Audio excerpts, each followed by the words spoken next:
Welcome back to my channel learners buddy.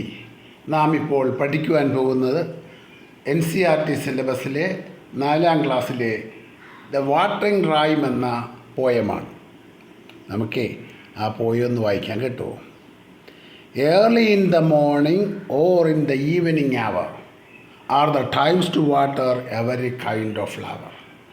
Watering at noonday when the sun is high does not help the flowers, only makes them die. Early in the morning means അതിരാവിലെ, or in the evening hour അല്ലെങ്കിൽ വൈകുന്നേരം, are the times to water every kind of flower. എല്ലാ പൂച്ചെടികൾക്കും വെള്ളം ഒഴിച്ചു കൊടുക്കേണ്ട സമയം അതിരാവിലെയോ വൈകുന്നേരമോ ആണെന്നാണ് പറയുന്നത്. Watering at noonday when the sun is high.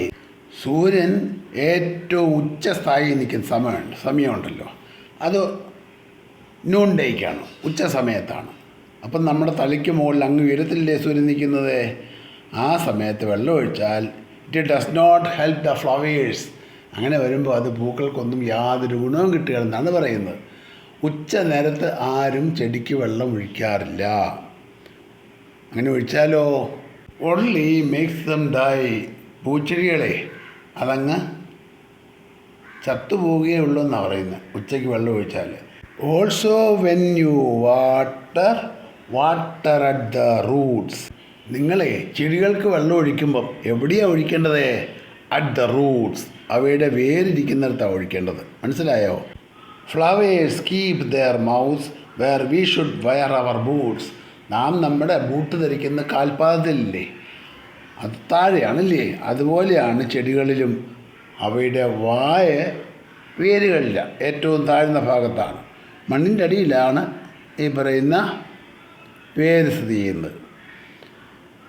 Soak the earth around dum. അതുകൊണ്ട് നമ്മൾ എന്ത് ചെയ്യണം?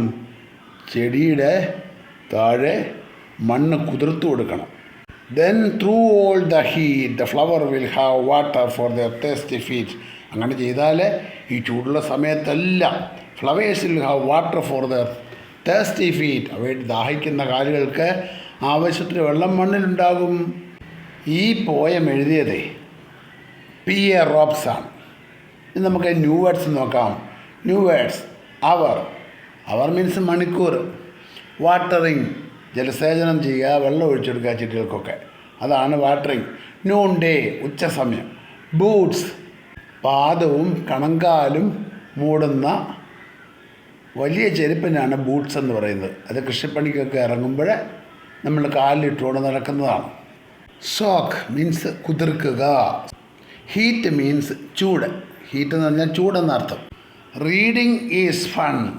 വായിക്കുന്നത് ഒരു തമാശയാണ്. What is the best time to water the plants? അതാ ചോദ്യം. The best time to water the plants is early in the morning and evening. 2. When should we not water the plants? We should not water the plants at noon. അതാ ഉത്തരം. We should not water the plants at noon. 3. Which part of the plant should be watered? Which part of the plant should be watered? ചെടിയുടെ ഏത് ഭാഗമാണ് നനച്ചു കൊടുക്കേണ്ടത്? The roots of the plant should be watered. അതാ, the roots of the plants should be watered.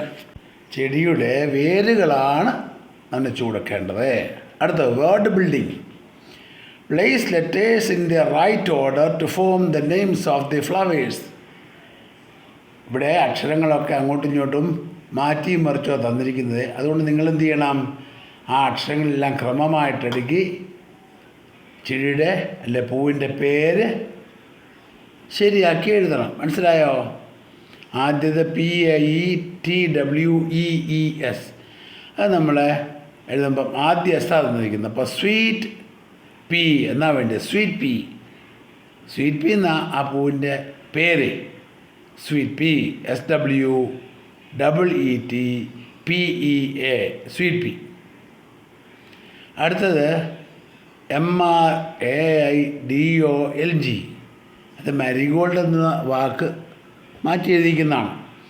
MARIGOLD എന്ന് എഴുതണം, എന്നാലേ മരിഗോൾഡ് ആവുള്ളൂ. MARIGOLD മരിഗോൾഡ്. അടുത്തത് JASMINEAS ജാസ്മിൻ, മുല്ലയുടെ പേര് തിരിച്ചെഴുതിയിട്ടിരിക്കുന്നതാണ്, തിരിച്ചും മറിച്ചുമൊക്കെ എഴുതിയിരിക്കുന്നതാണ്. JASMINE ജാസ്മിൻ, അങ്ങനെ എഴുതണം. അടുത്ത ലോട്ടസ് ആണ്, TLOUS. ലോട്ടസിൻ്റെ അക്ഷരങ്ങൾ ജമ്പിൾ ചെയ്തിരിക്കുന്ന അവിടെ എഴുതിയിരിക്കുന്നത്. അപ്പോൾ നമ്മളങ്ങനെ എഴുതേണ്ടത് LOTUS എന്ന് എഴുതണം, ലോട്ടസ്, താമര. അടുത്ത മോഗ്ര എന്ന MOGRA എന്നാണ്, MOGRA എന്ന് നമ്മൾ എഴുതണം. ARGOM എന്നല്ല എഴുതേണ്ടത്, തിരിച്ച് നമ്മൾ MOGRA എന്ന് എഴുതണം. അടുത്തത് DHAAIL എന്നാണ്. അപ്പം നമ്മളങ്ങനെ തിരുത്തി എഴുതുന്നത് DAHLIA, ഡാലിയ. അടുത്തത് XOLHP, അതെങ്ങനെയാണ് ജമ്പിൾ ചെയ്ത് മാറ്റി എഴുതുന്നുണ്ട്? PHLOX എന്ന്, ഫ്ലോക്സ്. അടുത്തത് പാൻസിയ, PANSY അന്ന് എഴുതേണ്ട, പാൻസി. അടുത്തത് ഹെബിസ്കസ് ആണ്, ചെമ്പരത്തി. അതിൻ്റെ സ്പെല്ലിംഗ് എന്താണ്? HIBISCUS, hibiscus. അങ്ങനെയാണ് എഴുതേണ്ടത് കേട്ടോ. ബാക്കിയുള്ള എക്സസൈസ് നമുക്ക് രണ്ടാമത്തെ പാർട്ടായിട്ട് ചെയ്യാം. അപ്പോൾ നിങ്ങളതും കൂടി കേൾക്കണേ കേട്ടോ. ഈ ക്ലാസ് ഇഷ്ടപ്പെട്ടെങ്കിൽ നിങ്ങൾ ലൈക്ക് ചെയ്യുക, ഷെയർ ചെയ്യുക, സബ്സ്ക്രൈബ് ചെയ്യുക.